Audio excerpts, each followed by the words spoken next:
আসসালামাইকুম, চলে আসলাম আমাদের রান্নাঘরে।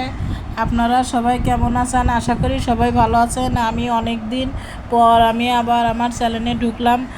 আমি অনেক অসুস্থ ছিলাম, এই জন্যে আমি ভিডিও দিতে পারি নাই, রান্নার ভিডিও দিতে পারি নাই। এখন আমি দেখে দিই, এটা আপনারা কি বলেন? এটা কচুরমুখী। এটা আমি ভালোভাবে সেদ্ধ করে নিয়েছি। আমি শুকনো মরিচ ভেজে নিয়েছি, পেঁয়াজ ভেজে নিয়েছি। এখন আমি এটা ভর্তা করব।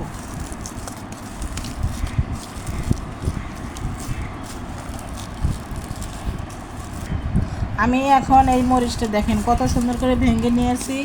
এখন আমি পেস্টটা তেলে ভেজে নিয়েছি। এখন এটা ভালো করে মাখিয়ে নেব। এখন আমি 1 চামচ ঘি দেব,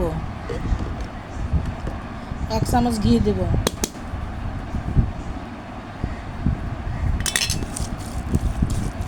এই ভর্তার ভিতর ঘি দিলে অনেক মজা লাগে, বাচ্চারা অনেক পছন্দ করে, আবার আমাদেরও ভালো লাগে, বড়োদেরও। আপনারা এইভাবে বাসায় খাবেন, বানাবেন, দেখবেন বাচ্চারা খাবে। একটু ঘি দিলেই মজা লাগে।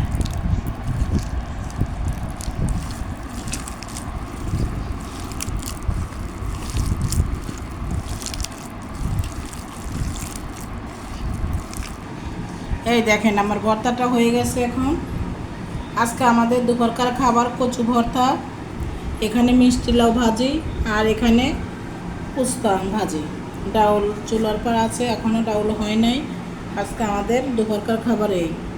ভালো লাগলে আপনার আপুকে একটা লাইক, শেয়ার, সাবস্ক্রাইব করে দিবেন, কমেন্টে জানাবেন কেমন হয়েছে। আল্লাহ হাফেজ।